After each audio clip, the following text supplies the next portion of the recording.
ஆண்டவராகிய இயேசுவின் இனிய நாமம் மகிமைப்படுவதாக. இன்றைக்கு நாம் 3 வித நிலைகளில் நாம் ஜெபம் செய்ய வேண்டும் என்ற சத்தியத்தை நாம் கற்றுக்கொள்வோம். 3 வித நிலைகளில் எப்படி நாம் ஜெபத்திலே வளர வேண்டும், நம்முடைய ஜெபங்கள் வித்தியாசமாக வேண்டும். முதலாவது பிகினர்ஸ் இன் ப்ரேயர், பரிந்து பேசும் ஜெபத்திலே ஆரம்ப நிலையில் இருக்கிற மக்களை குறித்து பார்க்கிறோம். ஆரம்ப நிலையில் இருக்கிற மக்கள் எப்படி ஜெபிக்க வேண்டும் என்று அவர்கள் கற்றுக்கொள்ள வேண்டும். முக்கியமாக நம்முடைய ஜெபங்கள் ஆரம்ப நிலையில் நம்முடைய தேவைகளை பொறுத்தே நம்முடைய ஜெபங்கள் இருக்கிறது. எப்படி உங்களுடைய ஜெப குறிப்புகள் என்ன, உங்களுடைய ஜெப பாரங்கள் என்ன அப்படின்னு பொதுவாக ஜெபிக்கிற வருகிற மக்களிடத்தில் நீங்கள் கேட்டால் உடனே அவர்கள் தேவைகளைத்தான் சொல்லுவார்கள். ஒன்று, நான் வியாதியாக இருக்கிறேன், என் வியாதிகள் சுகமாகணும். ரெண்டாவது, பண கஷ்டங்கள் இருக்கிறது, கடன் தொல்லைகள் இருக்கிறது, இந்த கடன் தொல்லையிலிருந்து எங்களை விடுதலையாக்கணும், அதுக்கு ஜெபம் பண்ணுங்க. நான் ஆண்டவர்கிட்ட அப்படி தான் ஜெபம் பண்ணுறேன். வேலையில் ப்ரமோஷன் கிடைக்கணும், வீடு வாங்கணும்னு நினைக்கிறோம், கார் வாங்கணும்னு நினைக்கிறோம். இப்படித்தான் இந்த உலக பிரகாரமான மனுஷ தேவைகளையே ஆண்டவரிடத்தில் ஜெபமாக செய்கிற நிலையை நாம் பார்க்கிறோம். உலகமெங்கிலும் இருக்கிற மக்களின் மனதை பொறுத்த அளவிலே நீட் ஓரியன்ட் ப்ரேயர்ஸ், தங்கள் தேவைகளுக்காக ஜெபிக்கிற ஜெபம், தங்கள் தேவைக்காக ஜெபிக்கிற ஜெபம் தப்பான ஜெபம் அல்ல. ஆண்டவரே தன்னுடைய ஜெபத்தில் சொல்லியிருக்கிறார், அன்றன்றுள்ள ஆகாரத்தை இன்று எங்களுக்கு தாரும் என்று கேட்க சொல்லியிருக்கிறார். தேவை, நம்முடைய தேவையை பொறுத்த அளவில் ஆண்டவரிடத்தில் கேட்கும்படி அவரே மாதிரியின் ஜெபத்தில் சொல்லியிருக்கிறார். கேளுங்கள் தரப்படும், தட்டுகிறவனுக்கு திறக்கப்படும் என்று நாம் பார்க்கிறோம். தேடணும், கேட்கணும், ஆண்டவர்கிட்ட நிச்சயமாக தட்டணும். இப்படிப்பட்ட காரியங்கள் நம்முடைய தேவைகளுக்காக ஜெபிக்க ஆண்டவர் நம்மை கேட்டிருக்கிறார். நன்மையான ஈவுகளை ஆண்டவரிடத்தில் கேளுங்கள் என்றும் அவர் சொல்லி இருக்கிறதை நாம் பார்க்கிறோம். பழைய ஏற்பாட்டு காலத்தில் உள்ள மக்கள் இந்த பூமிக்குரியவைகளை தேடினார்கள், பூமிக்குரிய யுத்தங்களை அவர்கள் பண்ணினார்கள், பூமிக்குரிய ஆசீர்வாதங்கள் அவர்களுக்கு ஏராளமாக இருந்தது. பாவம் செய்த போது ஆண்டவர் அவர்களை தண்டித்தார், ஆனால் பூமிக்குரிய ஆசீர்வாதங்கள் ஏராளம் அவர்களுக்கு இருந்தது. பூமிக்குரிய ஆசீர்வாதங்களை தேடினார்கள். பூமியிலே அவர்களுக்கு கானான் தேசத்தை, பாலும் தேனும் ஓடுகிற தேசத்தை கொடுப்பேன் என்று ஆண்டவர் சொன்னார். அவர்களுக்கு அப்படிப்பட்ட தேசத்தை கொடுத்தார், இடத்தை கொடுத்தார், நிலங்களை கொடுத்தார், சுதந்திரித்து கொள்ளுங்கள் என்று சொன்னார். நீ மேற்கும் கிழக்கும் வடக்கும் தெற்கும் நடந்து நீ கண் பார்க்கிற பூமியை சுதந்திரித்து கொள்வாய் என்று ஆண்டவர் சொன்னார். ஆபிரகாமை ஆண்டவர் இடங்கொள்ளா போக மட்டும் ஆசீர்வதித்தார், ஈசாக்கை ஆசீர்வதித்தார், யாக்கோபை ஆசீர்வதித்தார். பழைய ஏற்பாட்டு காலத்து ராஜாக்களை ஆண்டவர் ஆசீர்வதித்திருந்தார். இப்படி ஆசீர்வாதங்களை கேட்டு வாங்குகிற ஜெபத்தை நாம் பார்க்கிறோம். அந்த நிலையிலேயே நாம் இருந்துவிடக்கூடாது. ரெண்டாவது நிலைக்கு நாம் போக வேண்டும். அப்படியானால் அந்த ஜெபத்திலே நாம் வளர வேண்டும் என்பதை நாம் பார்க்கிறோம். ஜெபத்தில் வளருவதிலே, ஜெபம் பண்ணும்போது ஆண்டவரை குறித்து அறிகிற அறிவில் வளரணும். ஆண்டவருடைய கிருபையிலும் அவரை அறிகிற அறிவிலும் வளருங்கள் என்று பேதுரு தன் நிருபத்தில் எழுதுகிறதை பார்க்கிறோம். அப்போஸ்தலனாகிய பரிசுத்த பவுல் பிலிப்பியருக்கு நிருபத்தில் வாசிக்கும்போது நான் அவரை அறியணும், அவருடைய அன்பின் ஆழம் அகலம் நீளம் உயரம் இவைகளை நான் அறியணும், ஆண்டவரை நான் அறியணும் என்ற தாகம். ஆண்டவர் எப்படிப்பட்டவர், எப்படி அவர் இருக்கிறார் என்பதை அறிவதற்காக ஜெபம் செய்வது. அவரை அறிந்தால்தான் அவரை நாம் நேசிக்க முடியும். அவரை நேசித்தால்தான் நாம் அவருக்கு கீழ்ப்படிய முடியும். இப்படிப்பட்ட அனுபவங்களை நாம் அடையணும். அவரை அறியணும், அவரிடத்தில் அன்பு கூறணும், அவருக்கு கீழ்ப்படியணும். இப்படிப்பட்ட காரியத்தில் ஜெபத்தில் வளருவதற்கு ஆண்டவரை நோக்கி பார்க்கணும், அவரை அறியணும். அவருடைய வழிகள் வித்தியாசமானவைகள்.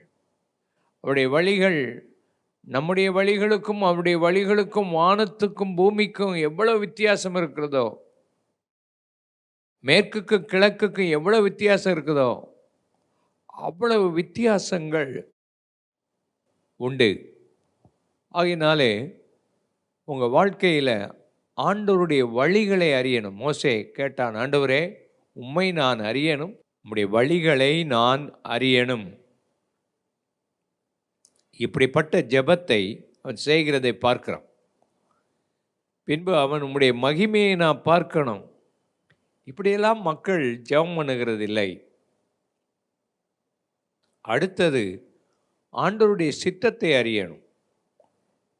ஆண்டவரே உம்முடைய சித்தம் என்ன? அவருடைய சித்தத்தை அறிவதற்கு அவரிடத்தில் விசுவாசத்தோடு காத்திருக்கணும். சில முக்கியமான காரியங்களில் அவருடைய சித்தத்தை நாம் அறியணும். சில ஆட்கள் ஆண்டவருடைய சித்தத்தை அறிய, ஒரு பஸ் வருகிறது, இந்த பஸ்ஸில் ஏறவா ஆண்டவரே, இறங்கவா, இப்படியெல்லாம் கேட்குற ஆட்கள் நிறைய பேர் உண்டு. அதெல்லாம் மிஞ்சின நீதிமான்கள். முக்கியமான தீர்மானத்தில் ஆண்டவருடைய சித்தம் நீ அறியணும். வேலை விஷயத்தில் எந்த வேலைக்காக ஆண்டவர் உன்னை அழைத்தாரோ அந்த வேலையை அறிந்து அந்த வேலையிலே உறுதியாக இருக்க வேண்டும். திருமண விஷயத்தில் எந்த பெண்ணை நீ திருமணம் பண்ண போகிறாய், கடைசி வரைக்கும் அந்த பெண்ணோடு வாழணும். கர்த்தருடைய சித்தத்தை அறிந்து அதிலே மிகவும் கவனமாக இருக்க வேண்டும்.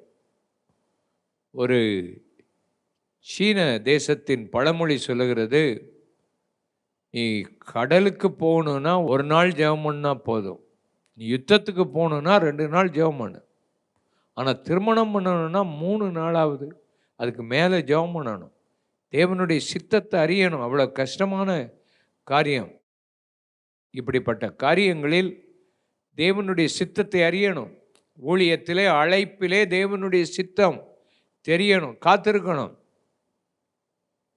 என்னுடைய வாழ்க்கையில் சுவிசேஷகனாக நான் ஊழியம் செய்து வந்தேன். ஆனால் உட்கார்ந்து 2 வருஷம் ஜெபம் பண்ணேன். ஆண்டவரே என்னுடைய அழைப்பு என்ன, நான் என்ன செய்யணும், உங்கள் சித்தம் என்ன? ஒவ்வொரு நாள் சாயந்தர வேளையிலும் ஒரு தனி இடத்துக்கு போய் ஆண்டவர் சமூகத்தில் உட்கார்ந்து ஜெபம் பண்ணி, ஆண்டவரே உம்முடைய சித்தம் என்ன என்று சொல்லி ஆண்டவருடைய சமூகத்தில் பல மணி நேரம் காத்திருந்து ஆண்டவர் சொன்ன அவருடைய சித்தத்தை செய்ய அறிந்து ஊழியத்தில் ஈடுபடும்போது அது எவ்வளவு ஆச்சரியமான நல்ல அனுபவங்களை கொடுத்தது. உங்கள் வாழ்க்கையில் இப்படிப்பட்ட காரியத்தை அறிந்து நீங்கள் ஜெபம் பண்ணால் தான் ஜெபத்தில் ரொம்ப முன்னேறி வர முடியும். Radical commitment to know the will of God. ஆண்டவருடைய சித்தம் அறிகிறதுக்கு ரொம்ப ஆழமாக நம்ம ஒப்பு கொடுத்து ஜெபம் பண்ணணும். ஆண்டவருடைய மெத்தட்ஸ் ஆஃப் மினிஸ்ட்ரி, எப்படி ஊழியத்தின் முறைகள் என்ன, உலகத்தில் நடக்கிறது போல உட்கார்ந்து நாம் செய்ய முடியாது. ஆண்டவருடைய மெத்தட்ஸ் எப்படி இருக்குது அதை கண்டுபிடிக்கணும். ஆண்டவர் எப்படி அசைவாடி கொண்டிருக்கிறார், ஒவ்வொரு காலங்களிலும் வித்தியாசமான காரியங்களை ஆண்டவர் செய்து வந்தார். வித்தியாசமான முறைகளை ஆண்டவர் பின்பற்றும்படி சொல்லுவார். புதிய ஏற்பாட்டு காலத்தில் புதிய உடன்படிக்கையின் சபை பழைய உடன்படிக்கையின் சபையை விட வித்தியாசமானது. பழைய உடன்படிக்கையில் ஒரே விதமான பலிகளையே செலுத்தி வந்தார்கள், வருஷந்தோறும் அதை செலுத்தினார்கள். புதிய உடன்படிக்கையின் சபை பரிசுத்த ஆவியானவரால் நடத்தப்படுகிறது. வித்தியாசமான காரியங்களை ஆவியானவர் நமக்கு தெரியப்படுத்துவார். சபைகளில் ஆவியானவருடைய செயல் வர வேண்டும்.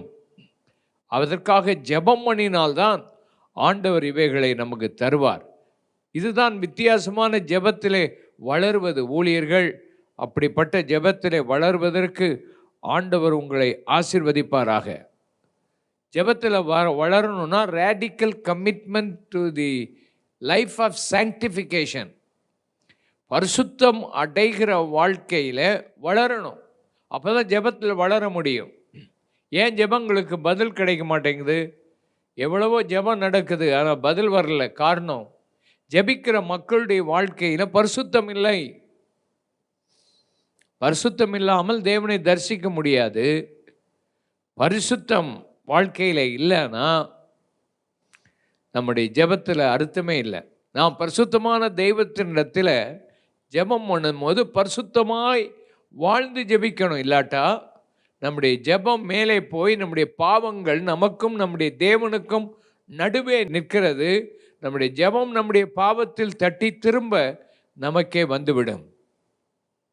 அந்த ஜெபம் தேவ சமூகத்தை எட்ட வேண்டுமானால் பரிசுத்தமான வாழ்க்கையில் உன் பரிசுத்தம், ஜெபத்தில் உன் நாக்கு பரிசுத்தமாக இருக்கணும். உன் நாக்கு பரிசுத்தமாக இருக்கணும். இந்த நாக்கு வச்சு தான் ஜெபம் பண்ணுறோம், நாக்கு வச்சு தான் பிரசங்கம் பண்ணுறோம், நாக்கை வச்சு தான் சாட்சி சொல்கிறோம், நாக்கு வச்சு தான் நம்ம மற்றவங்களை உற்சாகப்படுத்துகிறோம். இந்த நாக்கு பொல்லாங்கானது. அதை பரிசுத்தப்படுத்து. உன்னுடைய வாழ்க்கையில் அசுத்தமான சிந்தை உனக்கு இருக்குதா? அதை பரிசுத்தப்படுத்து. அசுத்தமான படங்களை பார்க்குறியா? மற்றவங்களோட சமாதானமாக இருக்கிறியா? மற்றவங்களோட சமாதானமாக இல்லைன்னா மற்றவங்களை நீ எப்படி மன்னிக்கிறியோ அப்படி தான் ஆண்டவர் உன்னை மன்னிப்பார். அதனால் உன் வாழ்க்கையில் இந்த ஐக்கியத்தோடு இருந்து பாவங்கரைகள் மாற வேண்டும். அப்போ தான் ஜெபத்தில் வளர முடியுமே தவிர உனக்கு ஜெபத்தில் இன்ட்ரெஸ்டே இல்லாமல் போயிடும். உன் வாழ்க்கையில் பாவம் இருந்தா, உன் வாழ்க்கையில் இந்த மாதிரி காரியங்களில் தவறுகள் இருந்தால் ஜெபம் நல்லா இருக்காது. பரிசுத்தமான வாழ்க்கைக்கு ரொம்ப தேவை. பரிசுத்தத்தில் வளரணும்னு சொன்னால் கர்த்தருக்கு பயப்படுகிற பயம்தான் ரொம்ப தேவை.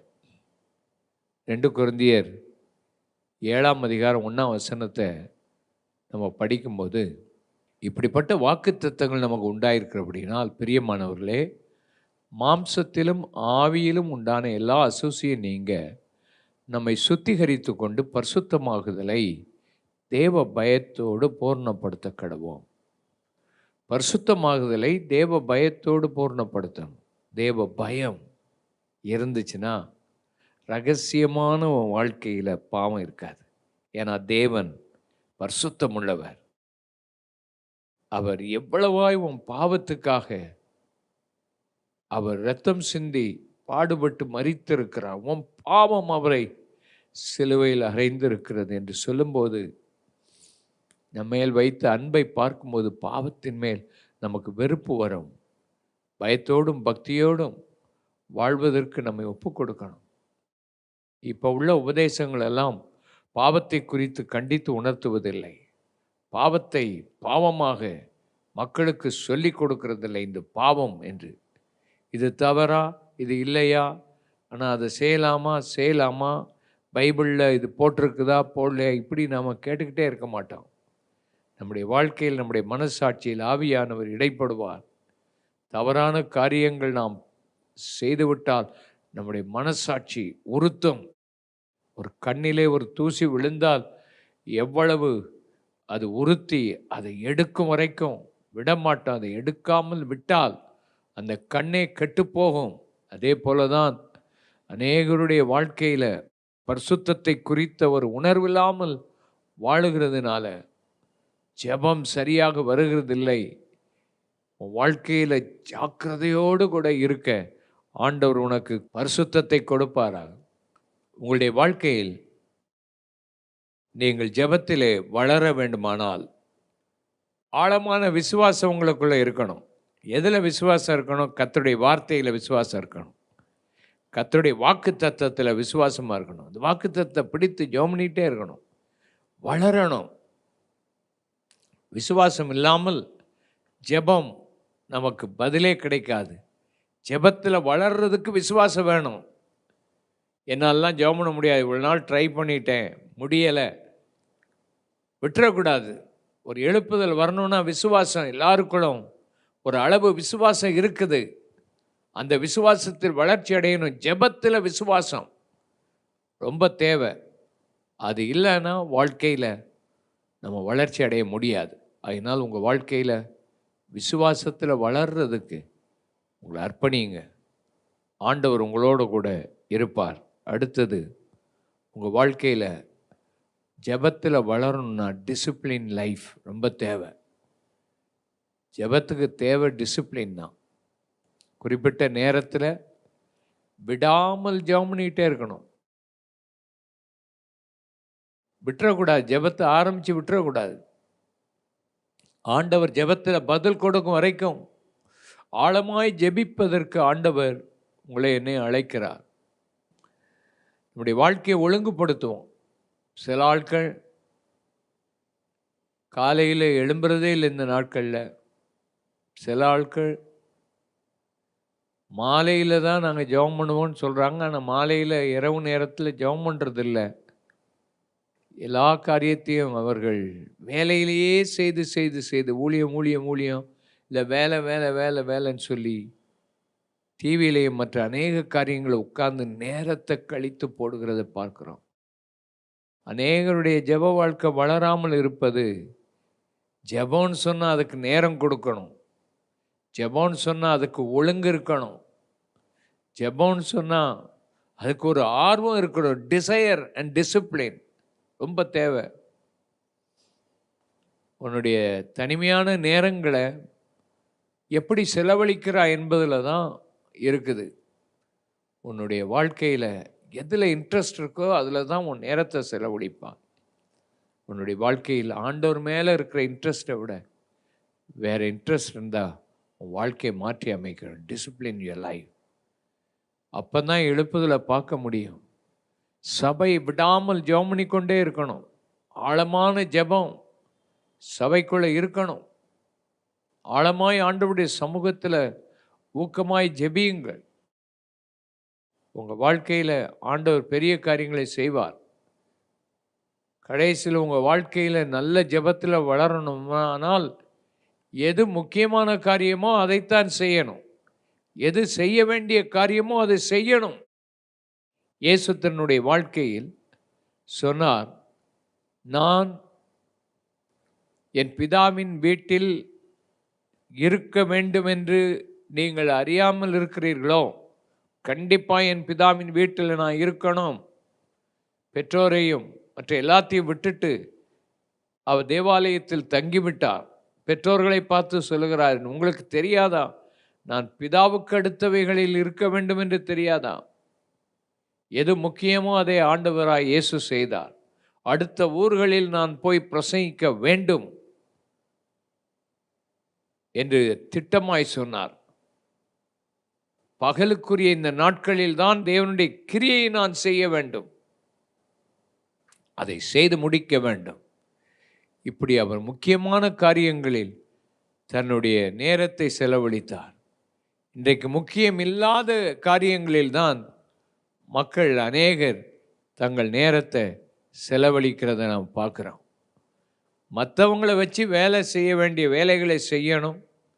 நாங்களோ ஜெபத்திலும் வேத வசனத்தை வாசிக்கிறதிலும் தரித்திருப்போம். ஆண்டவர் இப்படிப்பட்ட காலங்களில் நம்மை கொண்டு வந்திருக்கிறபடினால் ஒரு எழுப்புதலை நாம் காண்பதற்கு ஆண்டவருடைய சன்னிதானத்தில் இந்த காரியங்களில் கவனமாக இருந்தால் ஜெபத்திலே நீங்கள் வளர முடியும். மூன்றாவது, நாம் ஜெபத்தில் வளர்ந்து கொண்டிருப்பது மாத்திரமல்ல, ஜெபத்திலே முன்னேறி இருக்க வேண்டும். அட்வான்ஸ் இன்டர்செசர்ஸாய் மாற வேண்டும். அப்படியானால் நம்முடைய வாழ்க்கையில் நாம் என்ன செய்ய வேண்டும்? ஆண்டவரை தரிசிக்கிற அனுபவத்துக்கு போகணும். மோசேயின் அனுபவத்தை பாருங்கள். என்னாகமம் 12ஆம் அதிகாரம் 6 முதல் 8 வசனங்களை வாசிப்போம். அப்பொழுது அவரின் வார்த்தைகளை கேளுங்கள். உங்களுக்குள்ளே ஒருவன் தீர்க்கதரிசியாய் இருந்தால் கர்த்தராகிய நான் தரிசனத்தில் என்னை அவனுக்கு வெளிப்படுத்தி சொப்பனத்தில் அவனோடு கூட பேசுவேன். என் தாசனாகிய மோசேயோ அப்படிப்பட்டவன் அல்ல. என் வீட்டில் எங்கும் அவன் உண்மை உள்ளவன். நான் அவனுடன் மறைப்பொருளாக அல்ல, முகமுகமாகவும் பிரத்யட்சமாகவும் பேசுகிறேன். அவன் கர்த்தரின் சாயலை காண்கிறான். இப்படி இருக்க நீங்கள் என் தாசனாகிய மோசேக்கு விரோதமாய் பேச உங்களுக்கு பயமில்லாமல் போனது என்ன என்பதை பார்க்கிறோம். மோசே ஆண்டவரை முகமுகமாய் தரிசித்தான். பிரத்யட்சமாய் ஆண்டவர் அவனோடு கூட பேசினார்.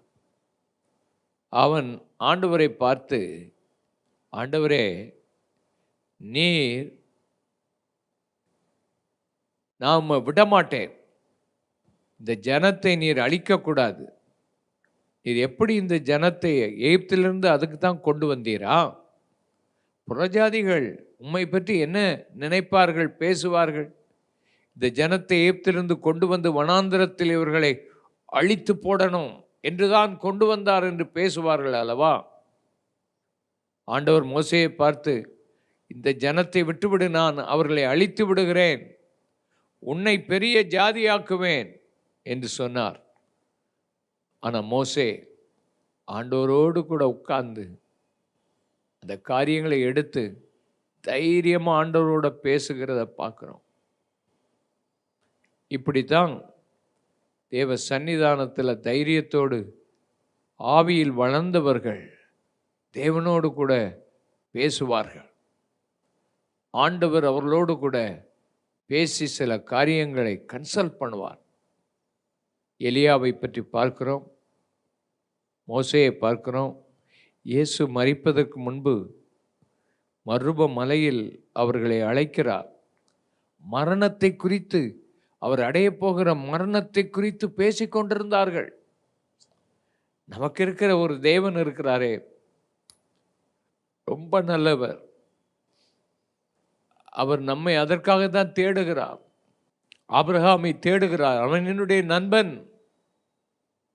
சோதோம் குமாராவை நான் அழிக்கப் போகிறேன், அதுக்கு முன்னால் நான் அவனோடு கூட பேசணும் என்று சொல்லி ஆண்டவர் இறங்கி வருகிறார். ஆபிரகாம் போகிறார். 2 பேரும் நின்று பேசி கொண்டிருக்கிறார்கள். ஆபிரகாம் நின்று கொண்டே இருந்தான் என்று வேதத்தில் வாசிக்கிறோம். ஆபிரகாம் நெருங்கி வந்தார் ஆண்டவரோடு பேசுகிறார். நீர் நீதிமானை துன்மார்க்கனோடு கூட நீர் அழிப்பீரோ? ஆண்டவருடைய அந்த கொள்கையை வைத்து ஆண்டவரோடு கூட நெருங்கி பேசிக்கொண்டிருக்கிறதை நாம் பார்க்கிறோம். இப்படிப்பட்ட காரியங்களைத்தான் ஆண்டவர் அநேகரிடத்தில் விரும்புகிறார். ஆண்டவர் இப்படிப்பட்ட காரியங்களை பேசணுங்கிறார். கை வைத்து கேட்போம், ஆண்டவர் எங்களுக்கு இந்த கிருபையை தாங்க, நாங்கள் இப்படிப்பட்ட ஜெபத்தை செய்யணும், ஜெபத்தை நேரம் கொடுத்து செய்யணும். டேனி ஃபோமம் என்ற ஒரு கர்த்தருடைய தாசன் இருந்தார். ஆண்டவரோட நேரம் செலவழித்தார்.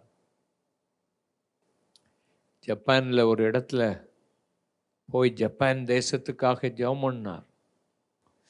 ஆண்டவரோடு நெருங்கி பேசினார். அவர் ஒவ்வொரு தேசத்துக்கும் போய் 10 நாட்கள் ஒரு கூட்டத்துக்கும் போக மாட்டார்.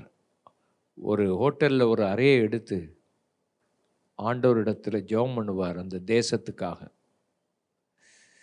அப்படி ஜெபம் பண்ணி ஆண்டவரோடு பேசி இருக்கும்போது ஒரு நேரம் ஆண்டவர் சொன்னார், எனக்கு நேரம் கொடு. இந்த ஒரு வார்த்தை தான், எனக்கு நேரம் கொடு. நான் உன் கூட பேசணும், சில காரியங்களை உனக்கு சொல்லணும். மோசே ஆசரிப்பு கூடாரத்தை பண்ணும்போது நேரம் கொடுத்தார். 40 நாட்கள் இரவும் பகலும் உட்கார்ந்து ஒவ்வொரு டீட்டெயிலாக எழுதி நேரம் கொடுத்து ஆண்டவர் அவ்வளவு பேசுறதற்கு ஆசையாக இருக்கிறார். இன்றைக்கு இந்த வார்த்தையை கேட்டுக்கொண்டிருக்கிற உங்கள் வாழ்க்கையில் ஆண்டவரோடு பேசவும், ஆண்டவர் உங்களோடு பேசவும் நேரத்தை கொடுத்தால் எவ்வளோ ஆசீர்வாதமாக இருக்கும். இந்த நாட்களில் தொடர்ந்து நடந்து கொண்டிருக்கிற ஜெபங்கள், இவைகளிலே கர்த்தர் பேசணும். ஆண்டவர் எப்படியாயினும் நம்முடைய வாழ்க்கையில் ஜெபத்தில் வளரணும் என்கிற இந்த விசுவாசத்தை ஆண்டவர் கொடுக்கிறார். இதான் ரொம்ப முக்கியமான நேரம். உங்கள் வாழ்க்கையில் ஆண்டவரோட கூட தேசத்தினுடைய இஷ்யூஸ், ஒவ்வொரு தேசத்துலேயும் சில காரியங்கள் இருக்குது. மால்டீவ் ஐலாண்டை பற்றி கேள்விப்பட்டு அங்கே அதுக்காக ஜெபம் பண்ணணும். காரணம், சைல்டு அப்யூஸ் அங்கே நிறையா இருக்குது, ட்ரக்ஸ் அங்கே நிறையா இருக்குது. குடி போதைகள் கடைகள் கிடையாது, அதுக்கு பதிலாக மறைமுகமாக ட்ரக்ஸ் மூலமாக ஜனங்கள் சீர்கட்டிருக்கிறாங்க. இந்த மாதிரி காரியங்கள் நம்முடைய தேசத்தில் எத்தனையோ இஷ்யூஸ் இருக்குது. ஆண் புணர்ச்சிக்காரர்கள் இந்த தேசத்தில் பெருகி வருகிறார்கள். ஆண்களை திருமணம் பண்ணணும், ரோட்டில் போர்டு பிடிச்சிட்டு பெண்களை திருமணம் பண்ணணும். ஆண்டவர் இந்த நாட்களில் இறங்கணும். இந்த மாதிரி காரியங்கள்லாம் தேசத்தில் பெருகி வரும்போது தேவனுடைய கோபம்தான் வருமே தவிர தேவனுடைய ஆசீர்வாதம் வராது. எழுப்புதலை பற்றி ஜெபம் பண்ணணும். இந்த மாதங்கள்லாம் வட்டாரங்களில் நம்ம போய் ஆண்டவர் சமூகத்தில் ஜெபம் பண்ணணும். வட்டாரங்களில், ஓ காட், வட்டாரத்தை ஆசீர்வதிக்கணும். வட்டாரத்தில் தேவனுடைய கரம் இறங்கி வரணும். தேவ சமூகம் நம்ம மத்தியில் இறங்கி வரணும். ஊக்கமாக ஜெபம் பண்ணுங்க. உங்கள் வட்டாரத்தில் போய் ஜெபம் பண்ணி பாருங்க. ஆசீர்வதிப்பார் ஆண்டவர். உன் ஜெபத்தை கேட்பார். அந்த வட்டாரத்தில் உள்ள பாவங்கள் என்ன, ஆண்டவர்கிட்ட எடுத்து போய் அதை வைத்து ஜெபம் பண்ணுங்கள். கர்த்தர் நிச்சயமா அதில் ஆசீர்வாதம் கொடுப்பார் என்பதில் சந்தேகம் இல்லை.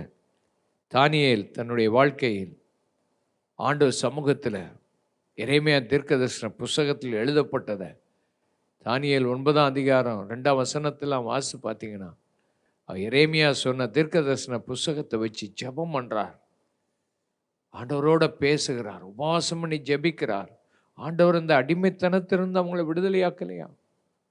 உங்களையும் ஆண்டவரோட ஜெபத்தில் வளர்ந்து வர கரம் உயர்த்தி ஜெபம் பண்ணுவோமா? ஜெப வாழ்க்கையில் நான் வளரணும். உங்கள் கூட உட்கார்ந்து பேசணும், நீங்கள் என்னோட கூட பேசணும். சபையை குறித்த காரியங்கள், தேசத்தை குறித்த காரியங்கள், பட்டணத்தை குறித்த காரியங்கள், கிராமத்தை குறித்த காரியங்கள், சபைகளை குறித்த காரியங்களை வெளிப்படுத்தும் ஆண்டவரே. இந்த நாட்களில் பெரிய வித்தியாசத்தை தாரும். உடைய நாமத்தை மகிமைப்படுத்தும். இயேசுவின் நாமத்தில் ஆண்டவரே, இந்த வார்த்தைகளை கேட்கிறோம், பெரிய காரியங்களை செய்யும். இந்த வார்த்தைகள் எங்கள் ஒவ்வொருடைய வாழ்க்கையில் ஒரு வித்தியாசத்தை கொண்டு வரட்டும். நாமத்தை மகிமைப்படுத்தும். எல்லாரும் ஆமேன் சொல்லுவோமா? ஆமேன்.